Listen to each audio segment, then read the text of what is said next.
Nous sommes très très heureux de vous retrouver sur Medi 1 TV Afrique. Soyez les bienvenus dans le Talk Afrique. Nommé le 16 octobre par le président Alassane Ouattara, le nouveau Premier ministre Begré Mambé remplace Patrick Hachi. Il est également chargé des sports et l'un de ses défis sera de faire de la prochaine Coupe d'Afrique des Nations un succès. Avec nos invités du jour, nous parlerons des défis et chantiers du nouveau gouvernement ivoirien. On a le plaisir de recevoir Koulibaly Douiré. Bienvenue sur notre plateau. Heureux de vous retrouver. Nous rappelons que vous êtes le secrétaire du conseil d'administration du Centre national de recherche agronomique et diplômé de l'Institut de formation politique Amadou Gon Koulibaly. C'est ça. Nous aurons donc tout à l'heure vos analyses sur la question politique et développement de la Côte d'Ivoire. Merci. Avec nous également Elvis Aboubakar Koulibaly. Merci d'être là. Le plaisir partagé. Vous êtes communicant, diplômé également de l'Institut de formation politique Amadou Gon Koulibaly. C'est un plaisir de vous retrouver après quelques émissions. Plaisir partagé.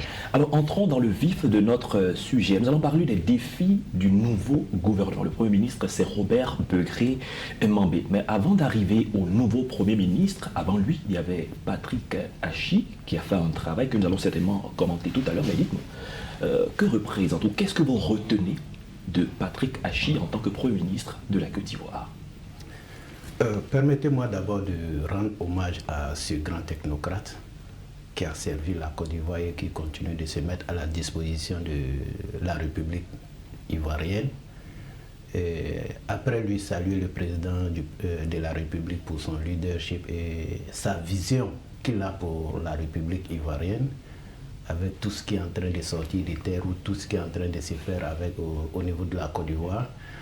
En ce qui concerne le Premier ministre Patrick Hachi, je voudrais dans un premier temps dire que Patrick Hachi, en tant que tel, était dans la continuité de ses prédécesseurs, à savoir Feu Amadou Gon Koulibaly et Feu Ahmed Bakayoko, qui avaient pour feuille de mission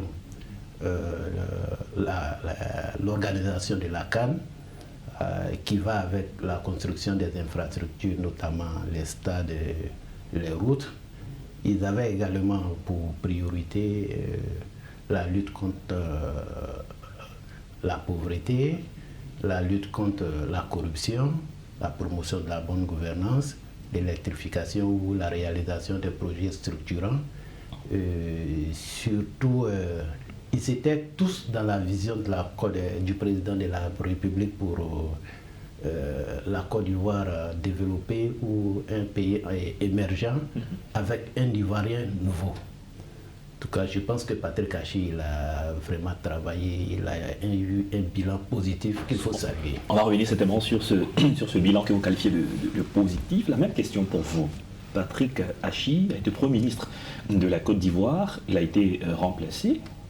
Qu'est-ce que vous retenez de cet homme qu'il a qualifié de technocrate et de grand homme? Alors, le président Alassane Ouattara a su choisir les hommes, les mettre là où il faut, quand il faut. C'est donc à juste titre qu'il a fait appel à Patrick Hachi après ses prédécesseurs, bien sûr. Quand on regarde le parcours du grand homme qu'est l'ancien Premier ministre, on peut donc se réjouir que ce soit cet homme-là sur lequel le choix du président de la République s'est porté au bon moment. Il a relevé de grands défis, comme le disait M. Douiré Koulibaly, à savoir l'électrification au niveau de la santé. Quand on sortait éminemment de la Covid-19, on l'a vu sur les marchés, prendre le pouls, n'est-ce pas, de la vie des citoyens ivoiriens. Il était au corps à corps. Il a été dans les financements de projets pour baisser un tant soit peu le niveau de pauvreté des Ivoiriens. Il a touché de grands chantiers. C'est donc à juste titre que le président de la République a tenu à le remercier, n'est-ce pas, et à dire quelques mots à son endroit au sortir de ce bilan et grand homme de son gouvernement. D'accord, vous n'êtes donc personne à la place du président de la République, mais la question que je voulais poser, c'est de savoir, est-ce que vous voyez venir le changement de ce Premier ministre? Tout homme est amené à accomplir une mission, et toute mission a une fin. Pour ma part... Est-ce que vous voyez cette fin-là de sitôt? De sitôt, le président Alassane Ouattara ne laisse entrevoir aucune décision venant de lui. Okay. On s'attendait à ce qu'il prenne une décision, mais laquelle je ne le savais pas. Voilà. Mais il nous a bien surpris et on est agréablement surpris. Quoique M. Hachi aurait pu continuer sur sa belle lancée. D'accord. Dans le choix du Premier ministre, il y a eu près de 10 jours d'attente, hein, laissant place à la spéculation, aux analyses parfois un peu hors sujet, et à la surprise générale, toutes les personnes qui étaient en vue par les analystes ne sont pas sur la liste. On se rend compte que finalement, c'est Robert Begré-Mambé qui a été sélectionné, qui a été nommé Premier ministre. Alors comment vous voyez ce parcours-là jusqu'à ce qu'on arrive à la nomination du Premier ministre? Moi, je voulais dire que le président de la République, il mérite une université à part entière à son nom. C'est un cas d'école. Vous voyez, le leader, c'est ça. Il y en a qui pensaient qu'ils sont dans le gouvernement, ils sont indéboulonnables, mais avec ce suspense de 10 ans, il est arrivé à un moment où chaque ministre a remis en cause son poste. Il s'est interrogé, est-ce que je serai reconduit? C'est ça.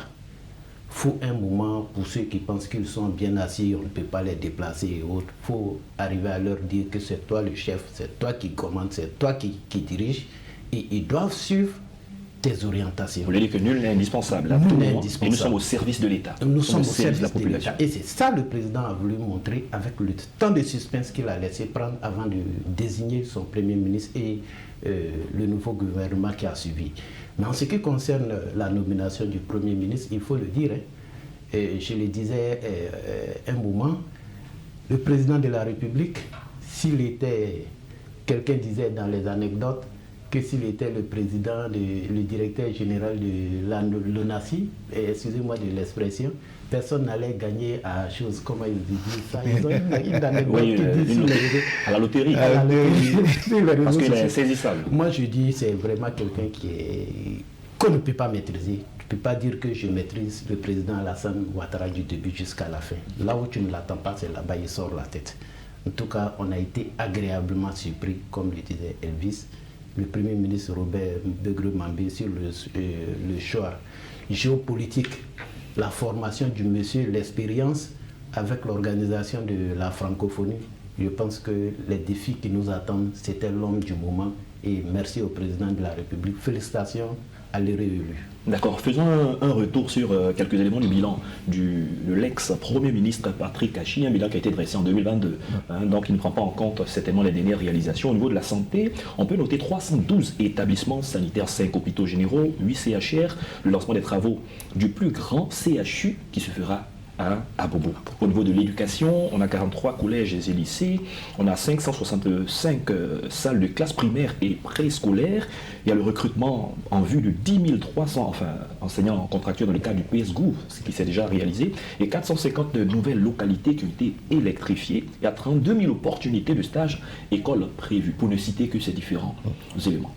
Quel est votre commentaire quand vous regardez depuis sa prise de fonction jusqu'à ce qu'il rende le tablier? Alors, merci. J'ai envie de dire que lorsque le président Alassane Ouattara a fait appel, il y a une feuille de route qui est remise à juste titre. Et M. Patrick Achi a suivi à la lettre la feuille de route. C'est donc à saluer toutes ces réalisations.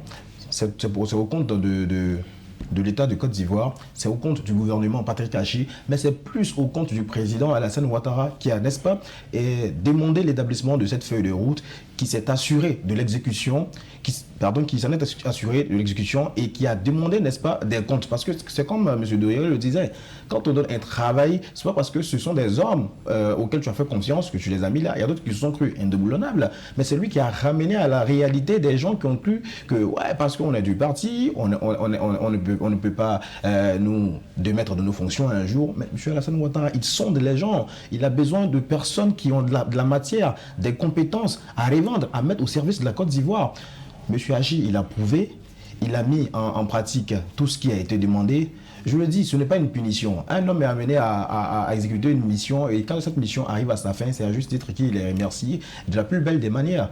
c'est encore à saluer. Je pense que M. Hachi pourrait avoir d'autres points de chute. Quand on regarde au niveau de la santé, il y a un centre, le centre d'oncologie médicale, qui porte le nom du président de la République, Alassane Ouattara, au niveau près du CHU de Cocody, qui est en train d'évoluer. Lors d'une récente activité, lors d'une conférence de presse, il a été annoncé qu'il y a une évolution quant à la prise en charge des malades avec plus de 25% aujourd'hui. C'est une fierté pour la Côte d'Ivoire, c'est un centre reconnu partout en Afrique de l'Ouest. Oui, il faut le dire. C'est un programme qui avait été conçu et élaboré par le président de la République depuis son élection. Et le président est resté tout droit dans ses bottes depuis son élection de 2010 où il a pris le pouvoir en 2011 jusqu'à aujourd'hui. C'est quelqu'un qui a vraiment une clairvoyance avec une lisibilité sur ce qu'il veut apporter à la Côte d'Ivoire avant de partir. Tout ce que vous avez cité, notamment la construction des écoles, la construction des centres de santé, le plus grand CHE qui va naître au niveau d'Abobo. Abobo, à l'époque, le président appelait Abobo, on appelait Abobo Adoland, ça veut dire la terre d'Ado. Ce sont des populations qui se sont sacrifiées pour le président, comme toute la population ivoirienne, et le président de la République leur est reconnaissant. Et il leur doit, et il leur a donné beaucoup déjà. Il y a l'école de la première dame déjà qui est là-bas, qui est une école d'excellence qu'on ne pouvait pas imaginer sortir des terres. On peut dire que cette zone est en train d'être revalorisée. Et le pont de Makassi est ouvert actuellement à Bobo, est accessible. Et très bientôt la gare, ça sera ouvert. Pour dire que tout ce qui est en train d'être fait, le CHU dont vous avez parlé tantôt, c'est un programme. Ce n'est pas lié seulement à un Premier ministre, mais c'est un programme du président de la République. Et même celui qui a été nommé actuellement est appelé à suivre la feuille de route que le président a dressée pour tous ses prédécesseurs. Et il doit aller dans la continuité pour qu'on ait demain une Côte d'Ivoire développée nettement. On ne va même pas dire émergent parce qu'on a dépassé l'étape du pays émergent. On tend vers un pays développé. Et c'est là, sous la houlette du président Alassane Ouattara, c'est à saluer et à féliciter. D'accord. Pour revenir aux actions, le CNRAO déjà qui fait parler de lui énormément en ce mois d'octobre rose. Quand on parle du cancer du sein, les chiffres sont vraiment remarquables. Avec ce que ce centre-là fait, il y a plusieurs palettes de services que ce centre offre d'ailleurs. À savoir prendre par le diagnostic, n'est-ce pas, du cancer du sein jusqu'à la réhabilitation du patient. Et il y a un grand monde en ce mois d'octobre. Donc vous voyez la portée des actions au niveau sanitaire. Revenons au niveau d'Abobo. L'accessibilité des coûts. L'accessibilité des coûts. Ça a été réduit. Absolument. La couche, j'ai envie de dire, l'habitant lambda le plus démuni peut, n'est-ce pas, accéder à ces services. Et c'est ce qu'on demande à tout gouvernement d'ailleurs, de tenir compte de toutes les couches sociales des populations. Au niveau d'Abobo, c'est à juste titre que le gouvernement se tourne vers cette population. Quand on voit ce qu'elle a traversé jusqu'à là, Abobo qui était jeté sur la commune sur laquelle le probe était jeté entre-temps, une commune de bagarre, une commune de délinquants, une commune de tous les maux. Aujourd'hui, Abobo sort de terre, comme il a dit. Aujourd'hui, Abobo, c'est une terre où les grands chantiers sont en train de s'opérer. À côté de l'école d'excellence, il y aura l'école de jeunes filles avec internat. Il y aura également le plus grand CHU. Tout cela, c'est à saluer et c'est à mettre au compte, n'est-ce pas, du gouvernement du président Alassane Ouattara, qui a bien voulu valoriser cette commune qui n'a que souffert de trop. D'accord. Si on ne s'en tient qu'à ces différents éléments, on aura l'impression qu'il n'y a que ça, qu'il n'y a que des belles réalisations, qu'il n'y a que des infrastructures. Alors la question, c'est de savoir, qu'est-ce que vous dites, vous qui êtes en Côte d'Ivoire et qui vivez avec plusieurs personnes qui se plaignent de la cherté de la vie en dépit de cette évolution remarquable, de ces infrastructures qui ouvrent le développement, qui facilitent le travail, mais qui se plaignent de l'augmentation du prix du carburant, qui se disent que la vie devient de plus en plus chère. En termes de défi du nouveau gouvernement, à quoi est-ce qu'on devrait s'attendre, Coulibaly Doyeré? Vous savez, les gens se plaignent. Ont-ils tort de se plaindre? On ne va jamais cesser de se plaindre parce que le peuple est, on va dire un éternel insatisfait. La cherté de la vie, c'est naturel et ça ne dépend pas du président de la République, son Excellence Alassane Ouattara, et ça ne dépend pas de la Côte d'Ivoire. Nous sommes actuellement dans un monde en plein changement. Il y a l'ordre ancien qui est en train de prendre un coup et il y a la montée du Sud global, comme on le dit tantôt, et le Sud global monte avec certaines réalités.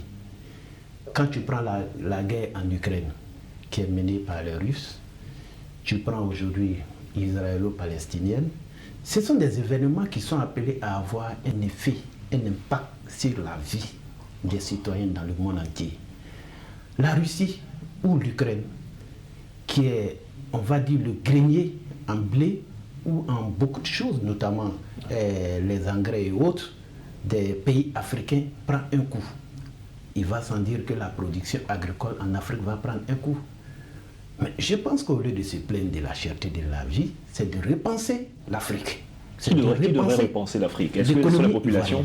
Non, ce ne sont pas les populations souffrent, les populations estiment que ce qu'elles achetaient à tel prix aujourd'hui est doublé.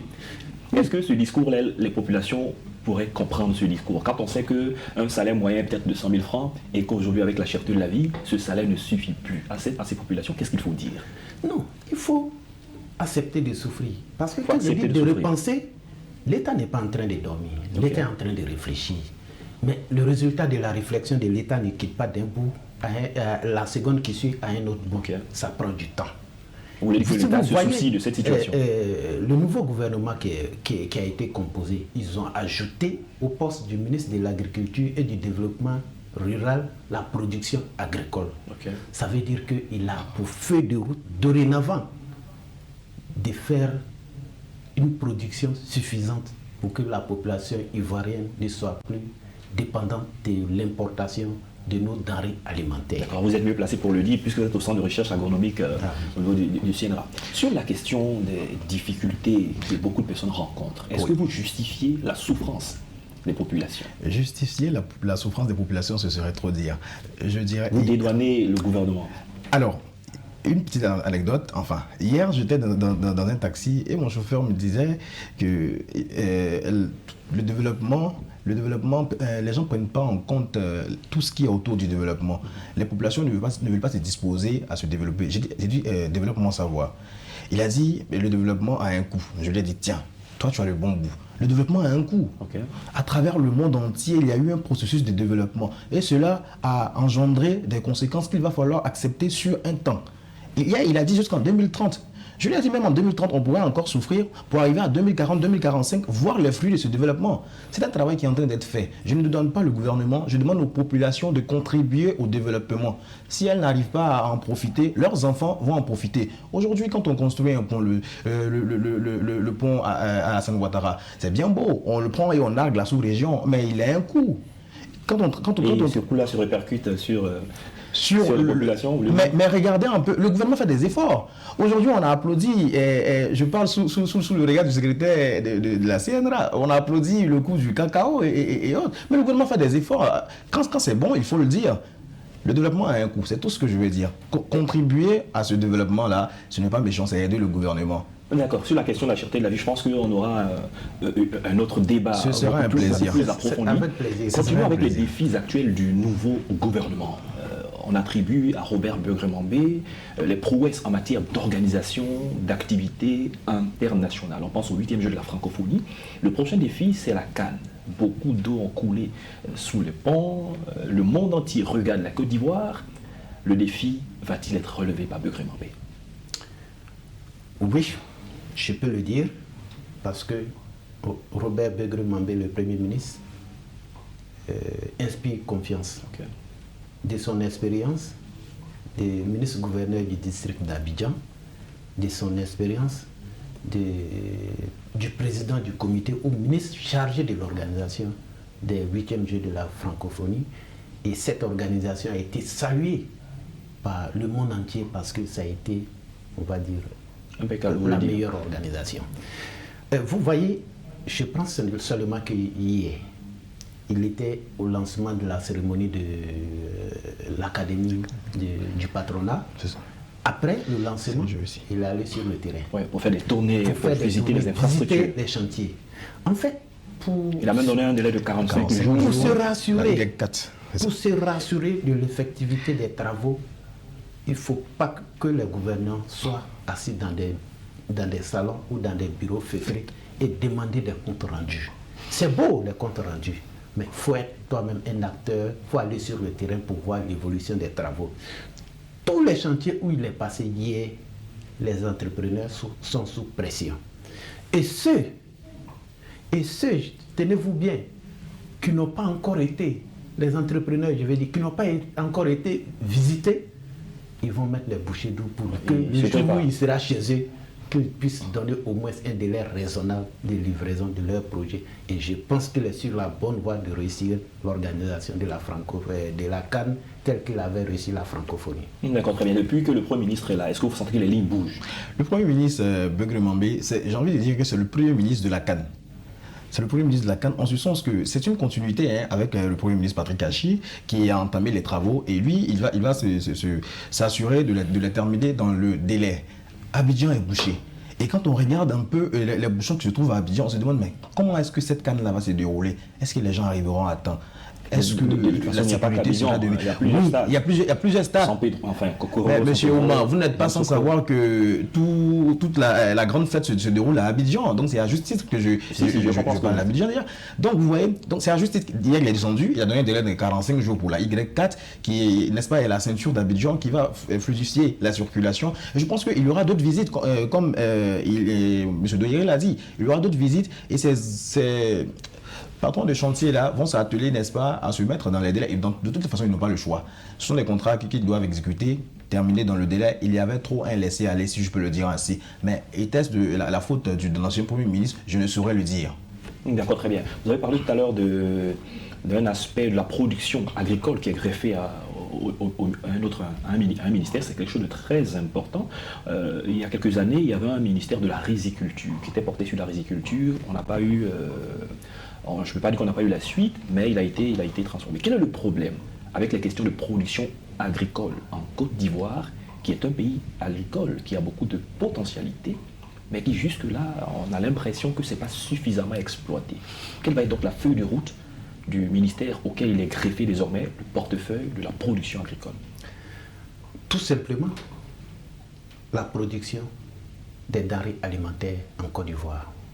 Nous ne devons plus dépendre de l'extérieur, importer du riz et autres. Cela va réduire donc le coût de la vie. Ça va réduire le coût de revient, ça va réduire le coût des produits de première nécessité. Et les populations ne se plaindront plus. Et en plus, la cherté. Ce qu'il faut savoir, toute la terre ivoirienne est presque qu'une terre arabe, alors habilitée à la production.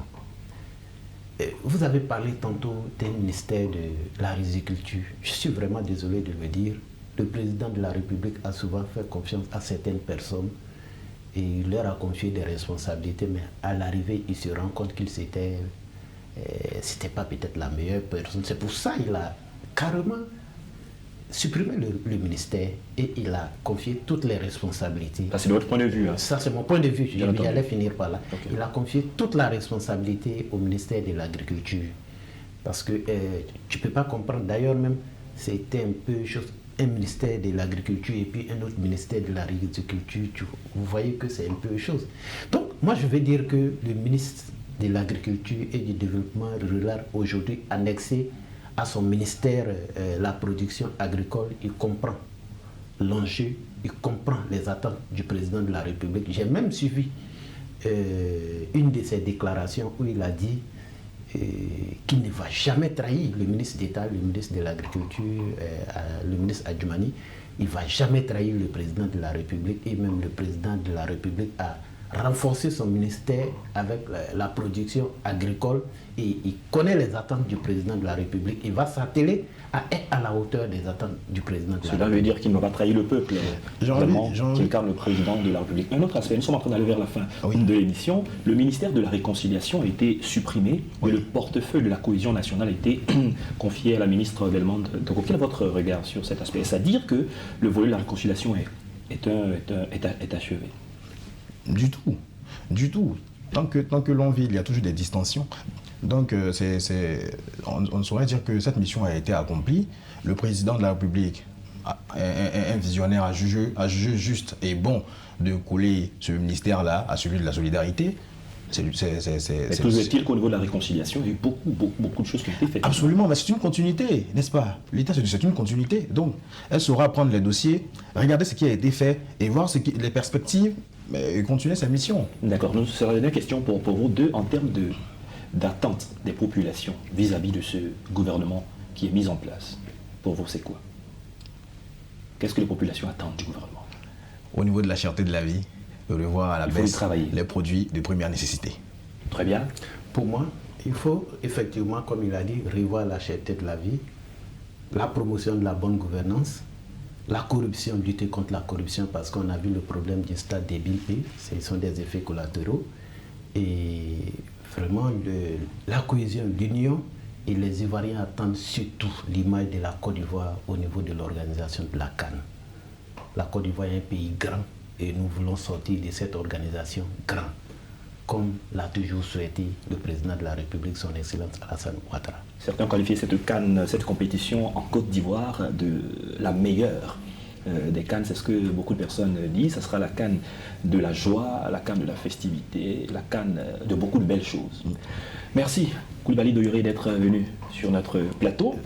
Je rappelle que vous êtes le secrétaire du conseil d'administration du Centre national de recherche agronomique et diplômé de l'Institut de formation Amadou Gon Coulibaly. Merci pour vos analyses. Merci M. Ouma.